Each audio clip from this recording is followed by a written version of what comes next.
തുടരുക. റോഷിപാൽ കൂടി ചേരുന്നുണ്ട്. റോഷിപാൽ, ഇതിപ്പോ പ്രതിപക്ഷത്തെ കൂടി കൂട്ടിലാക്കിക്കൊണ്ടാണ് മന്ത്രിയുടെ പ്രതികരണം, അല്ലെങ്കിൽ ആ വാർത്താ സമ്മേളനത്തിൽ പ്രതികരണം വന്നിരിക്കുന്നത്. അതായത് പ്രതിപക്ഷത്തിന്റെ അറിവോടെ എന്നുള്ള കാര്യം, ഇതിന് ബാറുകളുടെ സമയം ദീർഘിപ്പിച്ചു എന്നത് തെറ്റായ വാർത്തയാണെന്ന് പറയുന്ന കൂട്ടത്തിൽ തന്നെ അദ്ദേഹം പറഞ്ഞു വെക്കുന്നത് പ്രതിപക്ഷത്തിന്റെ അറിവോടുകൂടിയാണ്, അവരുടെ സമ്മതത്തോടു കൂടിയാണ് ഈ ഒരു തീരുമാനത്തിലേക്ക് കടന്നിരിക്കുന്നത് എന്നുള്ളതാണ്. എത്രത്തോളം പ്രതിരോധത്തിലാക്കും ഇത്? പ്രതിപക്ഷവുമായി ആലോചന നടത്തിയെന്നാണ് നേരത്തെ പ്രതിപക്ഷ നേതാവടക്കം ഈ കാര്യത്തിൽ സർക്കാരിനെതിരെ രൂക്ഷ വിമർശനമാണ് ഉയർത്തിയത്. കെ മുരളീധരൻ തുടങ്ങിയ വിമർശനം അത് പ്രതിപക്ഷ നേതാവ് വി ഡി സതീശനും ഏറ്റെടുത്തു. അതിനിടയിലാണ് മന്ത്രി എം പി രാജേഷ് ഈ കാര്യത്തിൽ വ്യക്തമായ വിശദീകരണം നൽകുന്നത്. നേരത്തെ തന്നെ ഏതാണ്ട് ഏറെക്കാലം മുമ്പ് സർക്കാരിന് മുന്നിൽ വന്ന ഒരു റിക്വസ്റ്റാണ്. ആ റിക്വസ്റ്റ് പിന്നീട് ഈ ടൂറിസം മേഖലയിലെ മുന്നേറ്റം ഉൾപ്പെടെ ലക്ഷ്യമിട്ട് അത് നടപ്പിലാക്കുമ്പോൾ അത് സംബന്ധിച്ച പ്രതിപക്ഷവുമായി ആശയവിനിമയം നടത്തിയെന്നാണ്.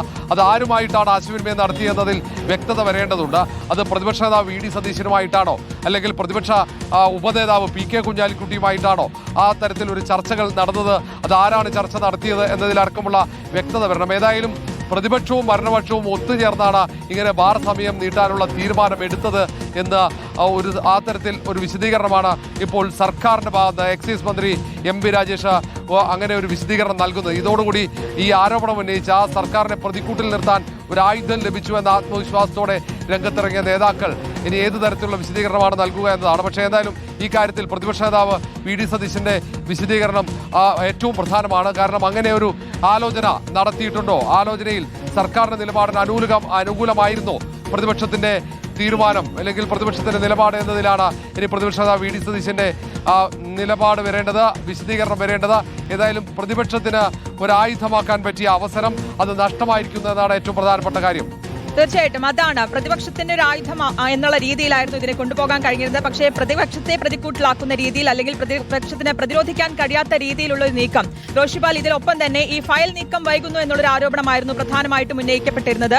ഇത് ഒക്ടോബറിൽ തന്നെ അങ്ങനെ അത് നേരത്തെ നീങ്ങിയിരുന്നെങ്കിൽ ഒക്ടോബറിൽ തീരുമാനം ഉണ്ടായിരുന്നു എന്നാണ് എം പി രാജേഷ് പറഞ്ഞത്. നമുക്കറിയാം 29 എന്ന ഡേറ്റിൽ കൊടുക്കുന്നു, 31 നടപ്പിലാക്കുന്നു, അല്ലെങ്കിൽ മുഖ്യമന്ത്രി കാണുന്നു.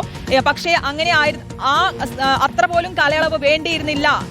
അതായത് ഫയൽ നീക്കം വൈകിട്ടില്ല, അല്ലെങ്കിൽ വൈകി എന്നുള്ള രീതിയിൽ തന്നെയാണ് മന്ത്രിയുടെ പ്രതികരണം വന്നിരിക്കുന്നത്. ഫയൽ നീക്കം വൈകുകയായിരുന്നു ചെയ്തത് എന്നുള്ള പ്രതികരണം കൂടിയാണ് മന്ത്രിയുടെ ഭാഗത്തു നിന്ന് വന്നത്, അല്ലേ?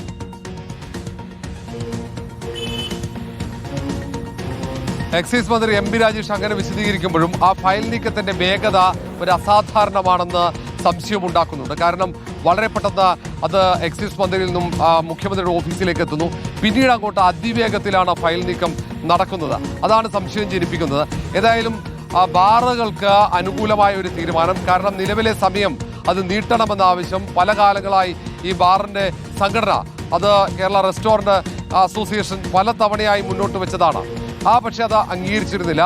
പ്രത്യേകിച്ച് തെരഞ്ഞെടുപ്പ് കാലത്ത് ഇങ്ങനെ ഒരു തീരുമാനം സർക്കാർ എടുത്തു കഴിഞ്ഞാൽ അത് പ്രതിപക്ഷം ആയുധമാക്കുമെന്ന ഒരു സംശയമുണ്ടായിരുന്നു. അതിനിടയിലാണ് പ്രതിപക്ഷവുമായി ആശയവിനിമയം നടന്നത് എന്ന് മന്ത്രി എം പി രാജേഷ് അങ്ങനെ ഒരു വിശദീകരണം നൽകുന്നുണ്ട്. ഏതായാലും ഇങ്ങനെ ഒരു തീരുമാനം വരുമ്പോൾ അത് കേരളത്തിലെ മുഴുവൻ ബാറുകൾക്കും അത് അനുകൂലമാകും. കൂടുതൽ മദ്യ ലഭ്യത ഉണ്ടാകും. പക്ഷേ അത് മറുഭാഗത്ത് ബിവറേജസ് കോർപ്പറേഷനും കൺസ്യൂമർ ഫെഡിന്റെ വിദേശ മദ്യ ഉൽപ്പന്നശാലയ്ക്കുമൊക്കെ വലിയ തിരിച്ചടിയാകും. കാരണം രാത്രി ഒരു നിശ്ചിത സമയത്തിനപ്പുറത്തേക്ക് മദ്യശാലകൾ പ്രവർത്തിക്കുമ്പോഴുണ്ടാകുന്ന പ്രശ്നങ്ങൾ, നേരത്തെ ടൂറിസം മേഖലയിൽ ഇത് പ്രത്യേക സോണായി പ്രഖ്യാപിച്ചുകൊണ്ട് അനുമതി നൽകിയിരുന്നു. ബാറുകൾക്ക് കൂടുതൽ സമയം പ്രവർത്തിക്കാനുള്ള അനുമതി നൽകിയിരുന്നു. പക്ഷേ തൊട്ടടുത്ത സംസ്ഥാനങ്ങളിലടക്കം കൂടുതൽ സമയം 24 മണിക്കൂർ വരെ അത് ഫൈവ് സ്റ്റാർ ക്ലാസിഫിക്കേഷനുള്ള ബാറുകൾ പ്രവർത്തിക്കുന്നു എന്നാണ് സർക്കാരിന്റെ വിശദീകരണം. അതുകൊണ്ട് തന്നെ കേരളത്തിലെത്തുന്ന ടൂറിസ്റ്റുകൾക്ക്, പ്രത്യേകിച്ച് വിനോദസഞ്ചാരികളുടെ വരവ് വർദ്ധിക്കുന്ന സാഹചര്യത്തിൽ അങ്ങനെ ബാറുകൾക്ക് ഒരു സമയപരിധി നിശ്ചയിച്ചു കഴിഞ്ഞാൽ അത് ടൂറിസത്തിന് തിരിച്ചടിയാകുമെന്ന ഒരു വിലയിരുത്തലിലേക്കാണ് സർക്കാർ പോകുന്നത്. അങ്ങനെ ഒരു വാദമാണ് ഈ ബാറുകളുടെ സമയപരിധി നീട്ടുമ്പോൾ സർക്കാർ മുന്നോട്ട് വെക്കുന്നത്. അതേസമയം തന്നെ പ്രതിപക്ഷം ഇതിനെ എതിർക്കുന്നത് ബാറുകളുമായുള്ള കൂടിയാലോചന ഇടതുപക്ഷത്തെ നോക്കുകുത്തിയാക്കുന്നു, മന്ത്രിസഭയെ നോക്കുകുത്തിയാക്കുന്നു. ഒരു ചർച്ചയുമില്ലാതെ മുഖ്യമന്ത്രി നേരിട്ട് തീരുമാനമെടുക്കുന്നു എന്നാണ്. പക്ഷേ ഫയൽ നേരത്തെ വന്നതാണ്. ആ ഫയൽ തീരുമാനമെടുക്കാൻ ഏറെ വൈകി.